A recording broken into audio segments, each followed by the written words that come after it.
¿Qué tal, amigos? Muy buenas noches, qué gusto saludarlos. Bienvenidos a su programa La Medicina Nuclear y la Imagen Molecular. Como siempre, es un gusto saludarles este martes ya, 16 de agosto del año 2022. Y bueno, muy contentos de compartir. Estamos en la emisión número 79. Esta barra de la medicina educativa nos ha fortalecido, nos ha llevado a construir cada día más temas, desde luego más seguidores y por supuesto siempre en la cercanía y la compañía de nuestro experto titular que en un momentito se conecta con nosotros, el doctor Iván Díaz Meneses. Siempre ya saben que es muy puntual, pero hoy entre el tráfico y la lluvia en Ciudad de México está muy complicada. Pero vamos empezando, yo creo que vale la pena ir compartiéndoles que toda la gente de nuestra comunidad que de verdad agradecemos y admiramos mucho la comunidad de la gente con epilepsia. Así es de que bienvenidos todos, muy buenas noches, son las 9 de la noche con 2 minutos y pues arrancamos desde la Ciudad de México para el mundo.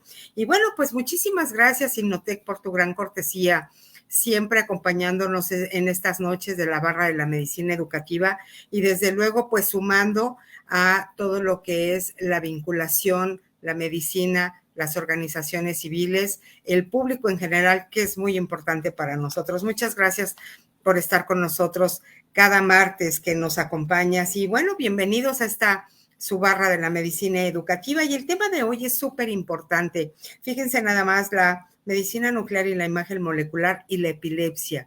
¿Por qué se conjugan? ¿Por qué se complementan? Hoy el médico nuclear, el doctor Iván Díaz Meneses, nos hará favor de explicarnos. Hay muchísimas preguntas alrededor de esto y bueno, pues yo les comparto la medicina nuclear y la imagen molecular, una especialidad que hoy es visible gracias a la visión del experto titular, el doctor Iván Díaz Meneses, que bueno, con esta cercanía, con este lenguaje claro, muy preciso, pero sobre todo con estas ganas de tener ese acercamiento con sus pacientes, con el público en general y también con estos colegas que van de la mano con él. Finalmente es un equipo multidisciplinario el que conjuga el doctor Iván Díaz Meneses. Y bueno, pues gracias a todos ustedes, seguimos al aire.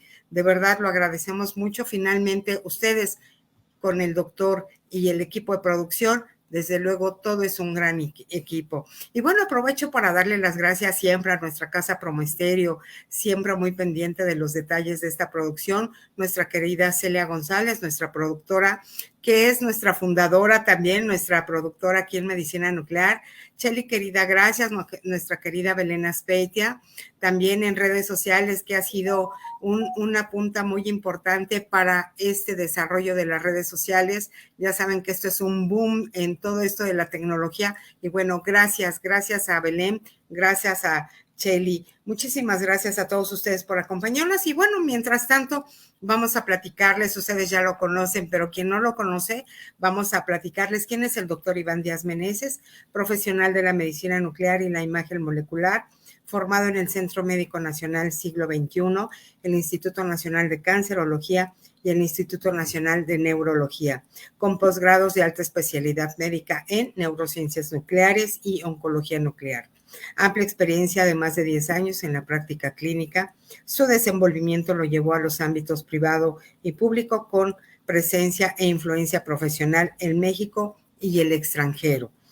Y bueno, pues no podía faltar esta parte tan importante que hoy admiramos y le reconocen a nivel internacional al doctor, profesor de curso de posgrado de neurociencias nucleares, formador de recursos humanos, médicos de alto nivel. Y para él esto es un gran compromiso, estas nuevas generaciones de médicos y desde luego pues la gran garantía formados por él.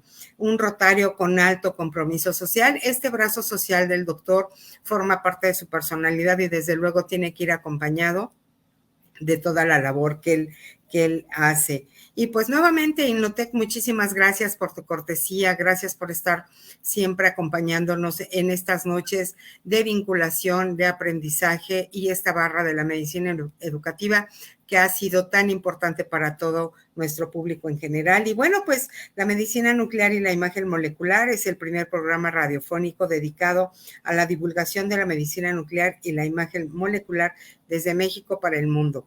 Y orgullosamente somos los divulgadores pioneros en lenguaje español, totalmente verificado. Así es de que gracias por acompañarnos. Y bueno, pues como les comentaba, estamos en la emisión número 79 y hoy es martes 16 de agosto del año 2022 y son las 9 de la noche. Así es de que, pues le damos la bienvenida al doctor Iván Díaz Meneses. Gracias por estar siempre con nosotros, un hombre muy comprometido y profesional. Vamos realmente iniciando aquí en la Ciudad de México. Ya saben que entre el clima y el tráfico, pero doctor, bienvenido, ¿cómo está? Hola Lupita, muy bien. Y te faltó decir muy ocupado, pero hacemos esto con todo gusto. De hecho, esto es una de las cosas que yo ya tengo apartadas en mi agenda, la cita que tenemos con todos nuestros escuchas cada martes a las 9 de la noche, pues es algo que ya está, se ha hecho una costumbre, una bonita costumbre. Lupita, me imagino que dijiste que estamos en el programa 79, lo cual nos da pues mucho gusto. Como ustedes saben, nosotros transmitimos totalmente en vivo desde la Ciudad de México a cualquier lugar en donde tengan internet y donde hablen este bonito idioma que es el español. Y pues justo hoy, Lupita, llegué pues a las carreras, pero justo a tiempo aquí, con mucho gusto, ya listos para platicar con todos ustedes acerca de este tema que pues nunca, bueno, no solamente este tema, fíjense que muchos de los temas que nosotros hablamos en el programa no se agotan porque son muy vastos y como nosotros lo hacemos de una manera en que queremos que las cosas que decimos sean percibidas, sean entendidas por la mayoría de las personas, pues a veces se va avanzando poco a poco, ¿no? Y por eso vemos emisiones que pareciera se repiten, pero en realidad en cada una de ellas hay conceptos, conocimientos nuevos que enriquecen, por supuesto, nuestro conocimiento acerca de estos temas que hablamos vinculadas con la medicina nuclear y la imagen molecular, Lupita. Así que pues adelante, estamos muy contentos aquí con todos ustedes. Así es, doctor. Pues ya leímos su currícula, que es algo que nos llena de mucho orgullo, el médico mexicano, y compartíamos que estamos en la emisión efectivamente número 79. Hoy es martes 16 de agosto del año 2022 y ya son las 9 de la noche con 9 minutos. Y el tema de hoy, la imagen, la medicina nuclear y la imagen molecular y la epilepsia. Y bueno, nos quedamos aquí pendientes con el dato curioso, doctor, que nos haga favor de compartirnos. El dato curioso, Lupita. Desde Hipócrates, la epilepsia ya no es considerada una enfermedad divina. Lo que pasa es que quería yo compartirlo, pero mejor lo digo yo. Así es de que, ¿cómo ve, doctor, este dato curioso? Fíjate, estos son los gajes del oficio de los programas en vivo. Y sí, fíjense que haciendo una memoria acerca de lo que hemos dicho previamente, este es un dato curioso, muy interesante que me gustaría compartir con ustedes. Recuerden que hace unas emisiones mencionamos acerca de lo que era la teoría humoral. Antes de Cristo, de hecho, Hipócrates es un médico de aproximadamente 6 siglos antes de que naciera Cristo, 5 siglos antes de que naciera Cristo. Antes de eso, las enfermedades se pensaba que eran debidas a influencias que tenían entidades divinas, básicamente los dioses, ¿no? Que los dioses decidían si tú tenías epilepsia o si tenías diarrea o si tenías gripa, etcétera, ¿no? Entonces, esa concepción de la salud y enfermedad fue cambiando a partir del tiempo y obviamente fue evolucionando conforme fuimos sabiendo más. De hecho, Hipócrates se le reconoce el mérito o haber sido, se le reconoce un lugar preeminente en la medicina por haber sido el primero que sacó a la enfermedad de ese nicho místico en el que existe en la antigüedad, en decir, bueno, es que quizá tu enfermedad no sea porque un dios quiere que tengas epilepsia, porque ustedes no están para saberlo ni yo para contaros. De epilepsia, Lupita, es de las enfermedades, sino quizá la enfermedad más documentada de la antigüedad. Muy probablemente muchos de esos personajes que tenían la habilidad de ver el futuro o de tener visiones o incluso, digámoslo así, de tener posesiones por entidades benignas o malignas, pues probablemente estaban hablando de personas que tenían epilepsia. Entonces, pues esto nos habla que la epilepsia es una enfermedad, pues, que ha acompañado a la humanidad desde hace tiempo. Bueno, pero regresando al punto, Lupita, Hipócrates fue el primero que dijo que quizá los dioses no tenían nada que ver y que quizá era, como habíamos dicho en la vez pasada, un desequilibrio en la economía interior del cuerpo, y él instauró la teoría humoral. Es decir, esto que en realidad la enfermedad venía de un desarreglo de la armonía de adentro del cuerpo, de específicamente esos 4 humores, a saber, sangre, bilis negra, bilis amarilla y flema, de lo cual hablamos la otra vez. Entonces, Hipócrates dio un paso, no llegó a describir, pues, de una manera moderna, como lo conocemos hoy, lo que es la epilepsia, pero sí fue el primero que dijo que quizá la epilepsia nos fuera un castigo divino o una posesión demoníaca, y trató de sentar una base precientífica de la enfermedad, incluida la epilepsia. Por eso decimos, ¿no? Como dato curioso, que a partir de Hipócrates se obtuvieron alternativas que explicaran por qué un paciente tenía epilepsia, y de ahí, pues, se abandonó el terreno mágico, místico, Lupita. Entonces, es decir que pues ya la epilepsia no es una enfermedad que un dios te mandaba, sino que realmente podía ser debido a una anomalía de adentro del cuerpo. Así es, doctor. Y algo que llamó mucho la atención aquí entre las organizaciones civiles que nos acompañan con el tema de la epilepsia, dice, sí, es una enfermedad que está de las mayormente documentadas. ¿Por qué se habla de momento tan poco, no? Que si nos puede hacer una transmisión especial en Facebook, ya lo platicaremos. Tenemos que robarle al doctor su agenda y seguro por ahí nos hará un espacio.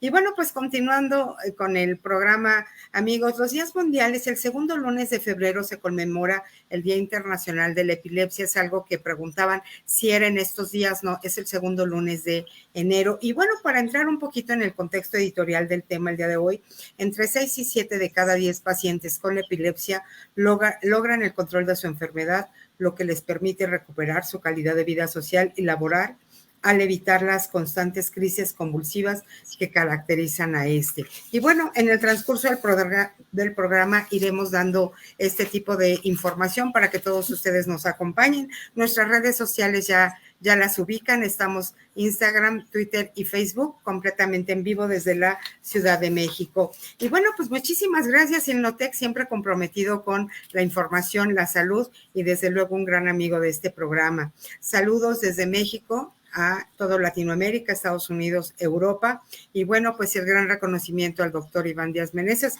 por esta gran iniciativa que tiene. Y recuerden, amigos, cualquier duda que tengan con respecto a un estudio de medicina nuclear, el doctor Díaz Meneses puede orientarlos, y no necesariamente tiene que ser en Ciudad de México, sino en toda la República Mexicana. Esto es algo muy importante. Comuníquense con nosotros al 5510640164. Con muchísimo gusto los canalizamos con el equipo del doctor y ellos les orientarán en dónde, en qué parte de la República Mexicana pueden ser atendidos. Y bueno, el tema de hoy, la medicina nuclear y la imagen molecular y la epilepsia. Y doctor, el glosario de conceptos, ICTAL, ¿qué significa? ICTAL. ICTAL es una palabra que pues, ya saben que mucha de la herencia que tiene este bello idioma español pues viene de la cultura grecorromana, ¿no? ICTAL pues en realidad tiene una derivación griega. Que después se hizo latina y pues terminó en el español. Pero a grosso modo, Lupita, ICTAL significa algo que sucede muy rápidamente. Cuando ustedes escuchen ICTAL, en el contexto de la epilepsia, quiere decir el momento en el que está sucediendo la epilepsia relacionada con la adquisición de datos de estudios, ya sea un SPECT-CT, un PET, un electroencefalograma. Quizá los amigos que están, o nuestra audiencia que está más relacionada con un paciente que tenga epilepsia o pacientes que se dedican a cuidar de pacientes de epilepsia, pues entiendan este término de una manera más clara. Pero la idea es que es importante, Lupita, para el diagnóstico más correcto y acertado de los pacientes, que entendamos que cuando nosotros hacemos estudios, particularmente los estudios de medicina nuclear e imagen molecular, que por cierto es imagen médica de avanzada, imagen médica sofisticada, incluido también para los pacientes de epilepsia, tenemos que entender que ICTAL es un estudio que nosotros hacemos durante la epilepsia. Es muy fácil decir, pues vamos a hacer un estudio ICTAL. Es más difícil hacerlo, Lupita. Más adelante te platico cómo me fue en Guadalajara. Muy, muy bien, por cierto. Pero ICTAL es información que nosotros queremos tener y captar esos procesos, esos eventos fisiológicos que suceden en el paciente durante la epilepsia, al momento de la epilepsia. A diferencia del interictal, que es un periodo en donde el paciente no está teniendo la actividad convulsiva, no está teniendo las crisis convulsivas. Eso quiere decir interictal. Y también en la etapa interictal se pueden hacer estudios, pero la información que se obtiene pues es diferente. Y finalmente un tercer término sería post-ictal. Post-ictal, como pues su nombre lo dice, a veces a mí me gusta jugar de que cuando yo iba en la secundaria decía, bueno, etimologías grecolatinas, pues sí, suenan bonito, pero pues uno no le pone mucha atención, pero ya ves que funcionan mucho. Bueno, posictal quiere decir pues inmediatamente o después de que el paciente tuvo la crisis convulsiva.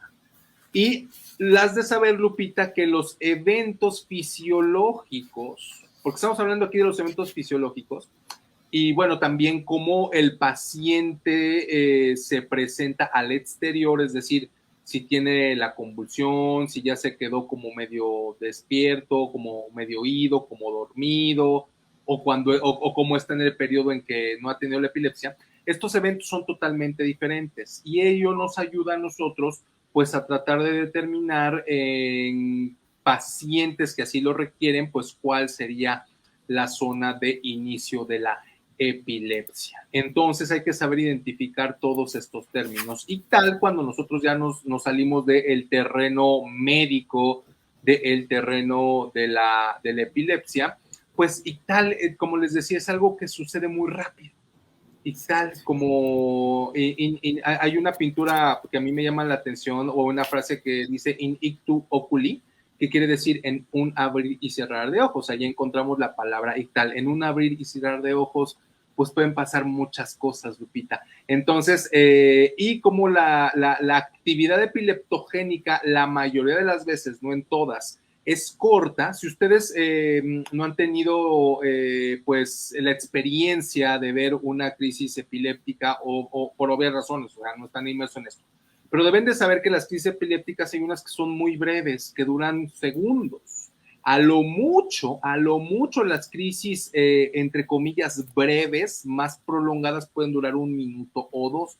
Pero como se dan cuenta, la mayoría de las crisis tienen su origen, su inicio, en un lapso temporal muy pequeñito. Y ese lapso temporal muy pequeñito, nosotros tenemos que agarrar lo que está pasando en el cerebro mediante todas las técnicas de análisis médicos, entre ellas la imagen molecular y la medicina nuclear. Entonces, tiene que ser pues muy, muy rápido para que nosotros podamos identificar estos cambios en una etapa ictal. Por cierto, cuando una epilepsia dura más de 2 minutos o dura más prolongadamente, eso se llama estatus epiléptico y eso es muy peligroso, eso daña mucho a las neuronas. De hecho, Lupita, de hecho, qué bueno que me acorde.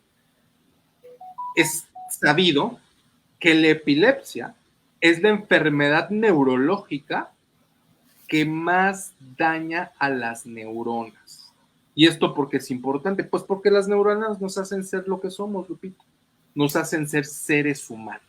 Entonces, por eso esta enfermedad es relevante. Y como lo comentaba alguien, ¿por qué se oculta? Pues porque tiene un estigma social, Lupita. Desafortunadamente tiene un estigma social la gente pues se espanta, e incluso los mismos pacientes pues se avergüenzan, ¿no? Tener una crisis y bueno, no voy a decir que hacen mal, pero el hablar de estos temas, y por eso nos gusta a nosotros volver a retomar el tema de la epilepsia, hablar de estos temas y el conocerlos desde un punto de vista muy práctico, muy cotidiano, muy entendible en nuestras palabras, pues nos hace a nosotros pues dejar de estar etiquetando o estigmatizando estas situaciones, que la cuestión también importante es que muchos de estos pacientes por esta misma pena, Lupita, no acuden a tratamiento, no acuden a revisarse. Eso tiene que cambiar. Cambia con la educación y que sepan que pues hay todo equipos multidisciplinarios de médicos altamente especializados, Lupita, porque hay médicos neurólogos que se dedican a ver exclusivamente epilepsia o que se dedican exclusivamente a operar pacientes de cirugías de epilepsia. Es decir, que en México y en el mundo, pues realmente hay las condiciones para que pues básicamente los pacientes de epilepsia no se queden desatendidos, y ahora pues tendríamos también que pugnar mucho porque los pacientes de epilepsia, al igual que los estudios de medicina nuclear e imagen molecular, pues tengan una mayor accesibilidad a tratamientos, mayor accesibilidad a métodos de diagnóstico y una mayor disponibilidad de ambos. Por eso nos encanta hablar de este tema y de todos los temas que aquí tratamos, Lupita, porque como tú bien lo dices, ¿no? Esto pues también tiene un componente social. O sea, debemos de hacer algo desde la sociedad civil para atender a las personas que desafortunadamente tienen que lidiar contra una enfermedad. Y que desafortunadamente aquí todo inicia con esta parte de enfrentarlo de manera familiar, y bueno, ese será un tema para otro momento, y las organizaciones civiles muy sumadas a este tema, el cuidador primario, son de las cosas que de momento se olvidan y son de los más capacitados en muchas ocasiones. Doctor, pues aquí mucho más información. La epilepsia es una enfermedad cerebral crónica que produce convulsiones recurrentes, ya sea en una parte del cuerpo como rostro o extremidades o en todo el organismo. No hay una edad específica para su aparición. Hay muchas preguntas con respecto a eso y bueno, seguiremos comentándoles esta información que tenemos aquí. Y bueno, doctor, la primera pregunta, ¿convulsiones y epilepsia son lo mismo? Están relacionadas, estrictamente no son lo mismo. Las convulsiones son las crisis que aparecen, que son visibles debido a una actividad neuronal. Acabamos de hablar del lo ictal, ¿no? Lo que sucede en este periodo ictal es que las neuronas están emitiendo señales, comunicación de manera excesiva y de manera desorganizada. Y esto hace que esta comunicación neuronal pues sea aberrante, sea anómala, sea pues toda descompuesta, y hace que evidentemente se manifieste exteriormente, porque bueno, hay algunos tipos de epilepsia que se manifiestan únicamente, son muy sutiles, es decir, el paciente no muestra movimientos o no muestra actitudes o no muestra algún signo o algún síntoma muy notorio para las personas que están alrededor de ellos, ¿no? Entonces, esta actividad eléctrica, que son las crisis convulsivas, pues se manifiestan de diferentes maneras, ¿no? Lo más común y lo que la gente más ha relacionado o identificado como epilepsia, pues son esas epilepsias en donde los pacientes pueden tener movimientos, sacudidas, muy notorias, por cierto, que los hacen pues caer al piso, perder la conciencia o ponerse tiesos. Y bueno, eso que las personas están viendo, eso es una crisis convulsiva.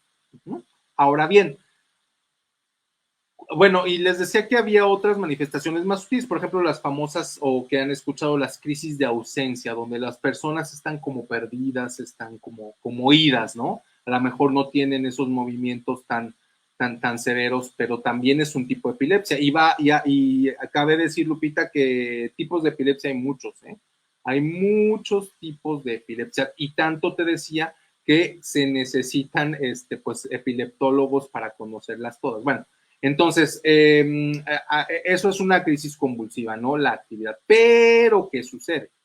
No es lo mismo, Lupita, que suceda de una manera aislada, es decir, que suceda una vez y pues se acabó y que no vuelva a pasar, o que suceda en un contexto repetitivo, es decir, que suceda pues con una periodicidad, ¿no? Que ya no sea una, sino que sean dos o que sean tres y que cada vez sean más frecuentes o que se acompañen de otro tipo de manifestaciones. Cuando estas crisis convulsivas no aparecen aisladas y no hay un desencadenante muy un desencadenante claro, por ejemplo, una infección del cerebro o que la persona inhale alguna sustancia o ingiere alguna sustancia, llamamos a este conjunto de crisis convulsivas, lo llamamos epilepsia. Cuando estas crisis convulsivas se relacionan a un desencadenante, claro, como lo que dijimos, ¿no? Una infección en el cerebro o el abuso de sustancias o de algunas sustancias, esto ya se queda o se sigue categorizando como crisis convulsivas asociadas a la enfermedad principal. Y es importante entender esto porque hay diferentes causas de crisis convulsivas y no es lo mismo que aparezcan en edad temprana o en edad adulta, etc. Lo que sí, Lupita, la recomendación es que no es normal y no es tan normal, Lupita, que los pacientes o los familiares de pacientes que notan la aparición de crisis convulsivas, por favor, vayan al neurólogo, vayan al epileptólogo. Estas cosas no son normales. El cerebro, el cuerpo está avisando de algo que tiene que ser atendido. Otro ejemplo de crisis convulsivas que no son epilepsia es, por ejemplo, los traumatismos en la cabeza, que te dan un golpe en la cabeza o tú te golpeas en la cabeza y tienes crisis convulsivas, eso no es epilepsia. Estrictamente hablando, son crisis convulsivas asociadas a traumatismos de la cabeza, cráneoencefálicos. Pero entonces, pues regresando al tema, Lupita, pues siempre deben de acudir al médico, vayan al médico, no lo dejen, porque como les dije, las crisis convulsivas no son de a gratis, no suceden sin algún precio que haya que pagar, y el precio que una persona paga por tener crisis convulsivas, Lupita, o epilepsia, pues es que va a tener menos neuronas. Y nuevamente recuerden, las neuronas son lo que nos hacen ser, son lo que nos hace ser seres humanos. Son específicamente en el cerebro y en las neuronas donde reside nuestra capacidad de pensar, nuestra capacidad de tener un lenguaje, nuestra capacidad de enseñar, nuestra capacidad de aprender, nuestra capacidad de amar, nuestra capacidad de imaginar, Lupita. Entonces, por eso es muy importante cuidar nuestras neuronas. Así es, doctor, y muchas de las preguntas, los tipos de epilepsias, sí, es bueno identificarlo a una muy temprana edad, se confunden los diagnósticos, pero ya platicaremos. Mientras tanto, en el 60% de los casos no se puede establecer qué provoca la epilepsia y en el restante de las causas son múltiples. Muy interesante. Y pues continuando con las preguntas, doctor, ¿qué causas se saben que provocan la epilepsia? Sí, Lupita, mira, hay más de una causa, ¿no? Y es importante saberlas discernir. Aquí, obviamente que un paciente que tiene convulsiones, como les dije, pues debe de ir a consulta médica. Idealmente con un neurólogo inicialmente. ¿Por qué? Porque tienen que hacer el discernimiento entre si son crisis convulsivas o es epilepsia. Cuando se establece que la enfermedad en cuestión es epilepsia, idealmente el paciente tiene que ir con un epileptólogo. ¿Por qué? Pues porque el epileptólogo te va a tratar la epilepsia, o sea, las crisis convulsivas relacionadas a la epilepsia. pero el neurólogo te va a tratar esas crisis convulsivas que no son relacionadas a la epilepsia, sino que son relacionadas a otras alteraciones de orden neurológico. En todo caso, pues nuevamente, vayan a consulta. Entonces, ¿por qué te decía que cuáles son el origen del epilepsia o de las crisis epilépticas? Pues porque se tiene que hacer un análisis pues amplio acerca de la causa que da la enfermedad de la epilepsia. Y lo primero que se tiene que hacer, Lupita, pues es pues tomar estudios de laboratorio, es decir, estudios para ver cómo están pues los niveles de moléculas o de hormonas o de elementos normales de la sangre para ver que pues estén en niveles normales o anormales. Después se tiene que hacer idealmente un electroencefalograma, obviamente se tiene que revisar al paciente. Y cuando se hace este abordaje diagnóstico también se tiene que incluir la imagen morfológica. Idealmente los pacientes con crisis convulsivas, con crisis convulsivas, no epilepsia, con crisis convulsivas lo primero que se tienen que hacer es una tomografía. Y dependiendo de los resultados de tomografía y si el paciente ya tiene un diagnóstico establecido de epilepsia, se tiene que hacer una resonancia magnética. La resonancia magnética es algo muy importante. Pero bueno, me estoy desviando del tema. Pues mira, hay causas diferentes de epilepsia. Una de las causas más comunes es una malformación o una alteración cuando se forma esa capa de neuronas que llamamos corteza, es decir, la parte más superficial del cerebro se llama corteza y están ustedes por neuronales, y puede haber una anomalía en su formación, a lo que se le llama displasia. Esa displasia suele localizarse en un solo punto. Eso quiere decir que es focal y que está en la corteza. La displasia cortical focal es una entidad relevante por el hecho de que ha sido elusiva en el diagnóstico de los pacientes que tienen epilepsia y es una de las causas más importantes de una epilepsia que no responde al tratamiento médico, es decir, a los medicamentos antiepilépticos. Por eso es importante la relevancia de la displasia focal cortical.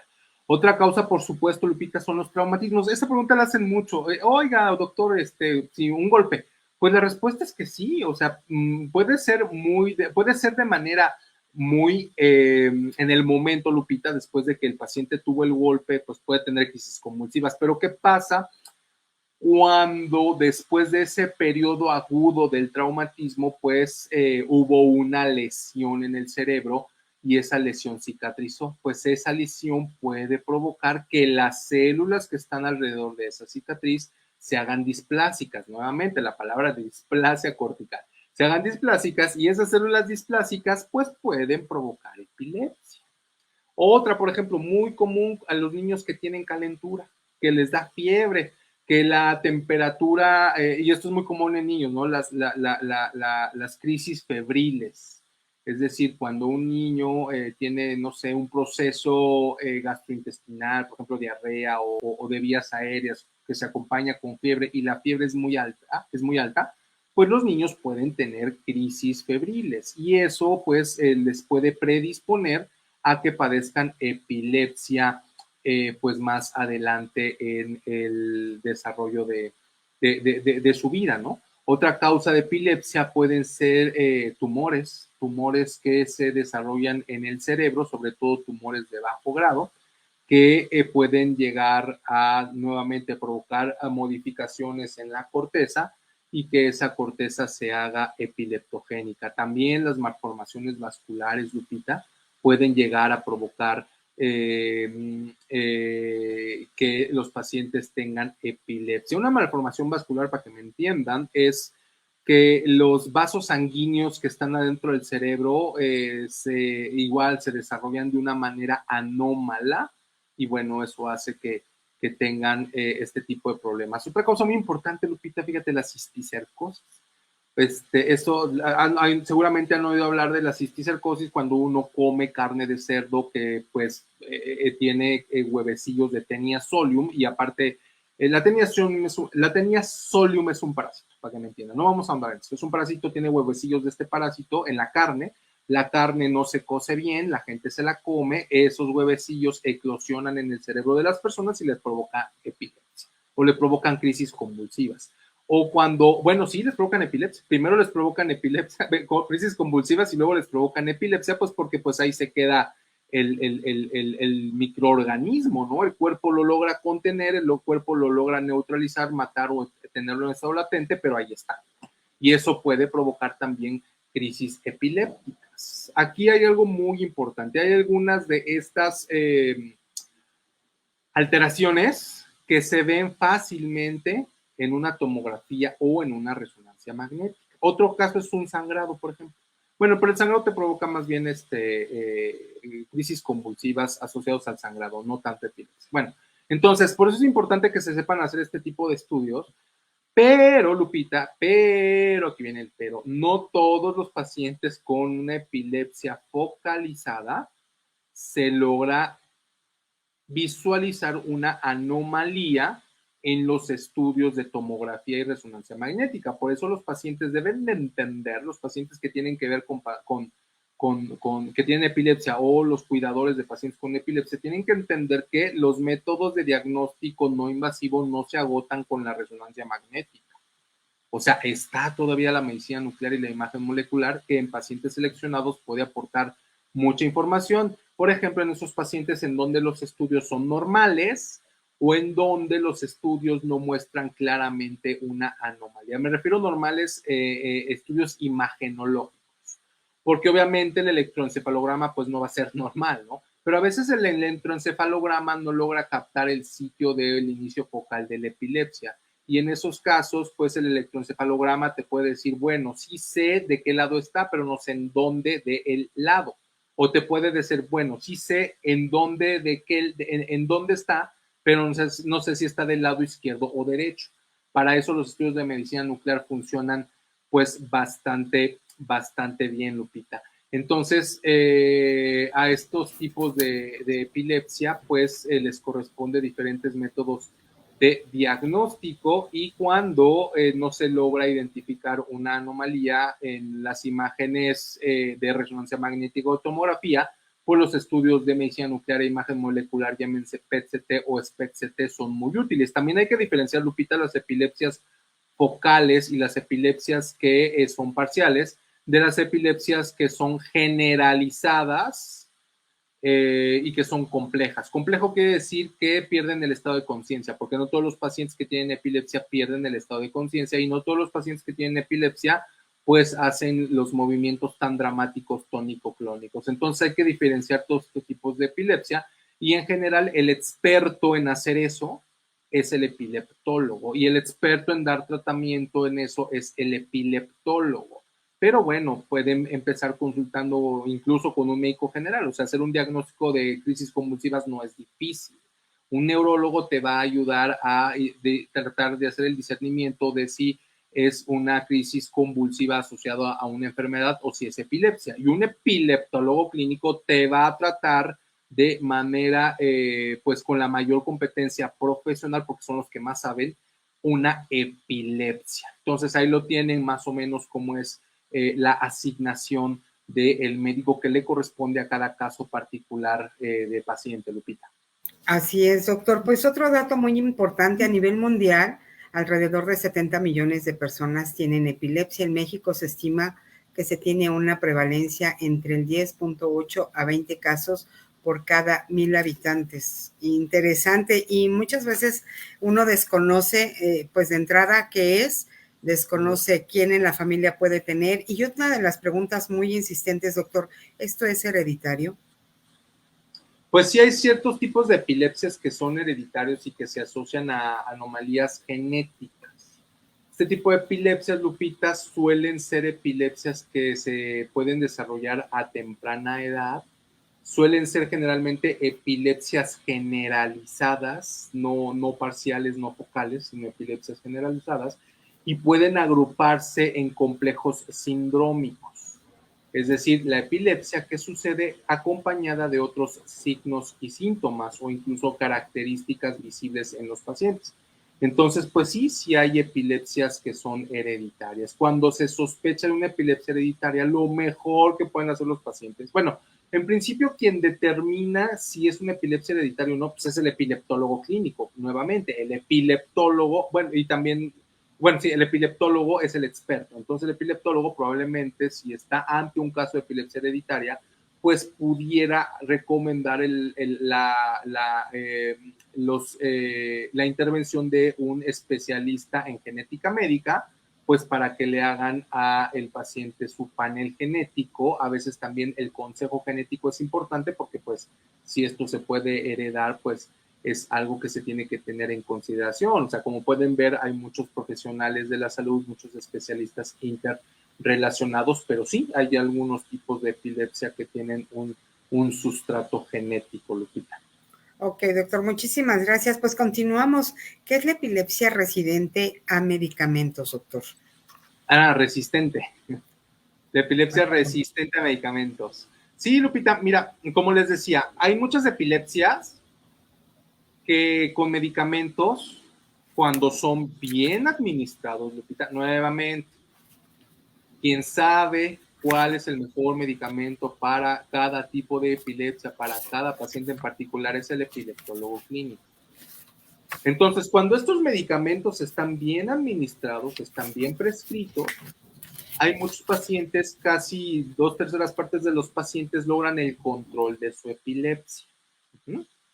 Pero hay una tercera parte de pacientes que, a pesar de que se les ha dado el medicamento correcto, el medicamento indicado, que se le ha dado no solo uno, sino 2 o hasta 3 medicamentos en dosis seguras, en niveles altos, y continúan con la crisis, las crisis convulsivas que no se las controlan los medicamentos, ahí estamos hablando de una epilepsia que es resistente al tratamiento médico. Eso quiere decir tratamiento médico, para que lo entiendan fácilmente, a medicinas, pues. Medicinas que controlan la epilepsia, que nosotros llamamos anticomiciales o antiepilépticos. Y hay diferentes tipos de medicamentos anticomiciales y epilépticos. Entonces, eso hay que entenderlo, porque no todas las epilepsias se tratan médicamente igual. Hay diferencias en los tratamientos. O sea, no es como que, pues, me tomo este medicamento para la epilepsia y me va a servir para todo tipo de epilepsia, porque en principio hay muchos tipos de epilepsia y tienen diferentes mecanismos de acción. Por eso es importante nuevamente consultar con los especialistas expertos. Entonces, cuando las cosas se hacen bien, Lupita, desde un punto de vista médico, es decir, con medicamentos, y el paciente continúa teniendo las crisis y no se le controlan, entonces se tiene que empezar a evaluar para ver si el paciente es candidato a un tratamiento quirúrgico que retire la zona epileptogénica. Y aquí ya entramos al terreno quirúrgico, es decir, entramos a las cirugías de epilepsia. Entonces, estas cuestiones de las cirugías de la epilepsia son importantes. Nuevamente también hay expertos cirujanos, neurocirujanos que operan epilepsia. Las cirugías de epilepsia son cirugías extremadamente finas, Lupita. Son extremadamente finas. Como toda la neurocirugía, el cirujano no se puede dar el lujo de quitar de más. Y tampoco se puede dar el lujo de quitar de menos. O sea, tienen que ser muy precisos. Y cuando las cirugías de epilepsia se hacen bien, pues muchos de estos pacientes logran el control de la epilepsia, es decir, que se les quite la epilepsia. O que tengan que usar menos necesidad de medicamentos o que tengan epilepsias menos frecuentemente. ¿Cuál es el punto clave en el éxito de una cirugía de epilepsia? Ya dijimos que la cirugía de epilepsia en pacientes bien seleccionados y bien estudiados tiene muy buenas tasas de éxito, muy buenos resultados. Pero ¿cuál es el punto? Pues que se tiene que identificar bien qué pacientes son candidatos. Y los pacientes generalmente que son candidatos, pues son aquellos que tienen una epilepsia focal, que es la que les está provocando la epilepsia. Nuevamente, entonces, pues se hace toda la batería de estudios y esos pacientes en los cuales, mediante el análisis del tipo de epilepsias que tiene, el análisis del electroencefalograma, el análisis de la resonancia magnética y en no pocas ocasiones el análisis de las imágenes de medicina nuclear e imagen molecular, el PET o el SPECT, Cuando se logran identificar con razonable alta precisión una zona que es la zona epileptogénica que provoca el inicio ictal de las convulsiones y se puede delimitar, pues la cirugía de epilepsia puede lograr el control. Entonces, antes de que un cirujano entre a operar, pues tiene que estar bien seguro de qué es lo que va a quitar. Y para poder localizar estas zonas, pues se requiere toda una batería de estudios de laboratorio y estudios de imagen, Lupita. Por eso es importante, porque trágico como es, puede suceder que un cirujano entre, quite una parte del cerebro y que el paciente siga convulsionando. Eso es algo muy, muy importante, ¿no? Entonces, las cirugías de epilepsia, bueno, pues cuando se hacen con expertos, pues dan muy buenos resultados. Y obviamente que pues tu electroencefalograma, tu resonancia magnética, tu estudio de medicina nuclear y imagen molecular, pues te lo tiene que ser un experto. O sea, tu electro te lo tiene que ser un experto en electros, tu resonancia magnética te lo tiene que hacer, aquí sí, un radiólogo experto en imágenes neurológicas. Y por supuesto, como lo hemos dicho más de una vez, tus estudios de PET y SPECT no te los puede hacer cualquier médico, no te los puede hacer cualquier médico nuclear, te lo tiene que hacer realmente un verdadero experto, porque como te dije, de eso depende que tú tengas una buena cirugía o no, dentro de otros factores. Pero en principio, pues es muy importante que este tipo de cuestiones muy sofisticadas, pues las hagan personas expertos. Aquí no cabe improvisación. Aquí no cabe de que, ay, pues a cualquiera que esté ahí viendo un estudio que te lo interprete. No, por favor, siempre exijan que sus intérpretes de sus estudios, no solamente de medicina nuclear e imagen molecular, sean realmente expertos, que no sean personas que solamente les paguen un salario para interpretar lo que les caiga. Eso es muy importante. Hay que darle mucho el valor que tiene el médico especialista en imágenes, pues para que las cosas salgan bien. Entonces, eso es importante, ¿no? Y pues ya hablamos de los candidatos. Obviamente que un paciente que es candidato, pues las decisiones acerca de si el paciente va a entrar o no a cirugía, idealmente se tiene que hacer de forma colegiadas. Las decisiones si un paciente es candidato o no, generalmente no las hace un solo doctor, Lupita, no las hace un solo médico, aunque sea experto en epilepsias. Se hacen en grupos colegiados. Colegiado quiere decir que hay muchos expertos de diferentes ramas dando opiniones y dando recomendaciones. Eso quiere decir colegiado. O sea, hay un grupo multidisciplinario, multiespecialidad que toman o que ayudan a tomar las decisiones acerca de si el paciente debe ser operado o no.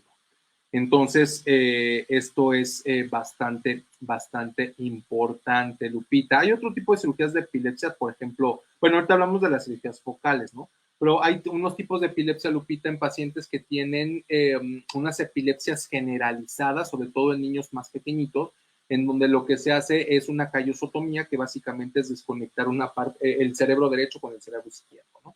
Y eso a veces logra que estos niños, estos pequeñitos, pues controlen o adolescentes, pues controlen sus epilepsias. De tal manera que hay diferentes tipos de cirugía de epilepsia para diferentes tipos de epilepsia. Y es importante el entender esta cuestión. Desafortunadamente, mira que esta es una pregunta muy importante, desafortunadamente no hay como que muchos grupos colegiados. O sea, eso es importante porque a veces la práctica médica suele ser muy individualista y en realidad sí sería muy importante que no solamente la epilepsia, Lupita, o sea, el cáncer, las enfermedades del corazón, algunos otros tipos de enfermedades que son complejas, pues sí deberían de ser por un grupo colegiado. Y pues la respuesta pues depende de qué tan rápido sea, pues eso es muy variable, ¿no? Pues eso ya depende más bien de qué también esté organizado, que también recabada esté la información y muchas cuestiones, ¿no? Pero finalmente sí es algo que es muy recomendable que se haga. Así es, doctor. Pues muchas preguntas alrededor de toda esta parte y justo en cuánto tiempo se puede ofrecer ya un diagnóstico certero después de que el colegiado se siente a platicar, a dialogar y por supuesto pues revisar todos los estudios previamente realizados. Ya nos comió el tiempo. Ya nos comió como siempre, es que es una charla de verdad que, como bien dice usted, los temas dan para tanto, pero bueno, pues muchísimas gracias por tu cortesía, Innotec, y continuamos con el programa. Platíquenos, doctor, cómo le fue en Camelice, en Guadalajara. Y muy bonito, Lupita. A mí realmente me da mucho gusto regresar a las actividades presenciales y Camelicie fue un evento pues muy, muy agradable. Es el Congreso de los Epileptólogos Mexicanos y pues realmente se han estado haciendo o se hacen muchos esfuerzos. Siempre la educación médica continua, la capacitación, la interrelación entre especialistas pues es algo muy, muy importante. Como te dije, fui a hablar acerca de SPECITAL, de, bueno, muchas cosas que tenemos pendientes para lograr la implementación de estos estudios que son muy valiosos para los pacientes que tienen epilepsia y que aparte son candidatos a un tratamiento quirúrgico. Por eso es importante, pues, hablar de estos temas. Muy bien, muy contento. Espero que me inviten el próximo año. Si llego a tener el enlace de la grabación, bueno, pues lo estaremos subiendo en las redes sociales, ¿no?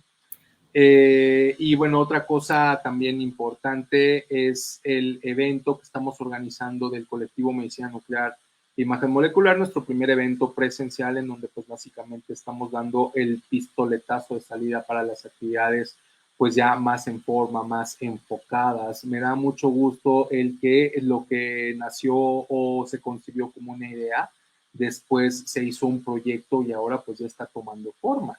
Entonces ya está tomando forma y es muy importante el que podamos nosotros como médicos nucleares tomar decisiones trascendentales e importantes e influir en cómo es la práctica médica de la medicina nuclear en México. Pero no lo queremos hacer solos, lo queremos hacer de la mano de la industria, de la empresa, de asociaciones civiles, de pacientes. Este es un proyecto o este es un ente muy incluyente, muy plural, en donde, bueno, pues queremos dar lo mejor que ofrece la alta tecnología médica, como lo es la medicina nuclear y la imagen molecular a los pacientes, no solamente a los pacientes de epilepsia, sino a todos los pacientes que requieran medicina nuclear e imagen molecular. Bueno, pues estamos nosotros en un compromiso por hacer que en México cada vez haya más y mejor medicina nuclear, Lupita, e imagen molecular. Así es, doctor. Seguros de que Camelice es un gran evento internacional que afortunadamente se lleva a cabo cada año y que, bueno, usted forma parte ya de ese plan de trabajo y desde luego, pues, platicar, intercambiar estos comentarios con grandes colegas, pues, siempre es un valor agregado para el crecimiento de todos ustedes. Y, pues, bien, lo dice seguramente y estamos seguros que el colectivo será un gran éxito, así es de que no se pierdan la próxima edición, que daremos un resumen de las memorias y es una gran sorpresa y una gran oportunidad para sumar a los especialistas en medicina nuclear y la industria, desde luego. Y pues continuamos, doctor. ¿Cómo se ve la epilepsia mediante los estudios de medicina nuclear e imagen molecular? Que es algo que platicaba muy al inicio y esto va muy relacionado con una pregunta que hacen. ¿Puedo saber yo, mediante un estudio de medicina nuclear, en ese momento, si mi paciente tiene epilepsia? Aquí es muy importante entender, Lupita, que no todos los pacientes requieren estudios de medicina nuclear e imagen molecular. Eso es importante. De hecho, los estudios de PET y de SPECT son estudios no de primera línea, son de segunda, tercera, a veces última línea. Entonces, eso hay que entenderlo. O sea, estos estudios no van a sustituir la labor de los epileptólogos en identificar las epilepsias y los neurólogos tampoco. Entonces, entendiendo esto, pues los estudios de medicina nuclear e imagen molecular no son para todos. Tienen que pasar como que filtros. Ya les dije primero el análisis en la consulta, por decirlo así, luego los estudios como el electroencefalograma, luego los estudios de imagen, las evaluaciones neuropsicológicas y cuando no haya una idea clara acerca de un lugar focal en donde se está originando la epilepsia de manera ictal, pues ahí se puede hacer un estudio de medicina nuclear e imagen molecular. Generalmente los estudios de medicina nuclear se reservan para esos pacientes nuevamente, en los cuales se está previendo que una cirugía de epilepsia pueda resolverles el problema.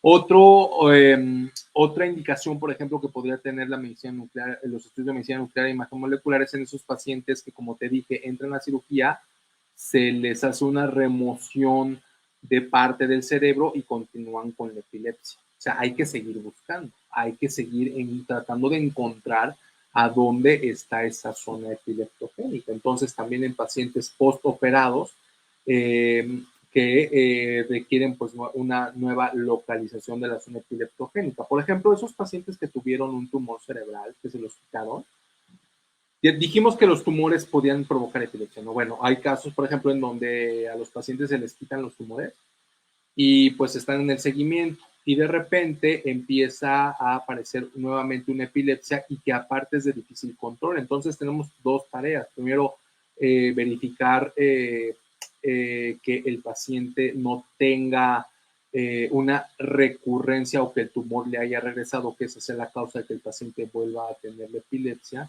Y segundo, pues ver cómo está el metabolismo cerebral, ¿no? Y tratar de identificar una zona epileptogénica, porque toda la epilepsia generalmente, bueno, no generalmente, toda la epilepsia es de corteza y los tumores son de sustancia blanca, generalmente no son de corteza, entonces son dos zonas distintas.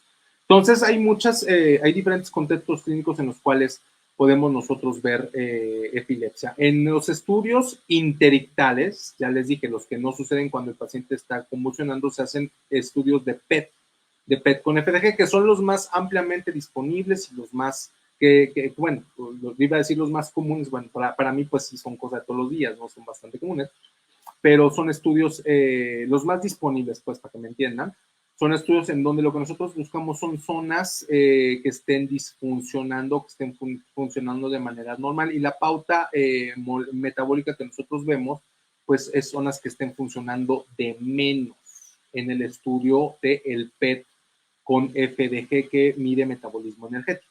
Pero con un PET con FDG no podemos hacer estudios ictales.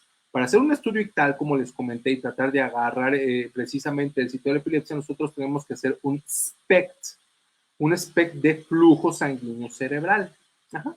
Y aquí el hallazgo se ve totalmente diferente. En vez de que tú veas una zona con menor acumulación de radiotrazador, aquí es totalmente lo contrario. Tú estás viendo una zona con mayor acumulación de radiotrazador porque esto obedece a un fenómeno fisiopatológico que es que durante la epilepsia el flujo sanguíneo cerebral pues se incrementa hacia esa zona en específica porque durante la epilepsia pues el paciente tiene mayores demandas metabólicas, necesita más sustratos energéticos pues para mandar todas esas actividades anormales que consumen energía de señales que mandan de una neurona a otra, ¿no?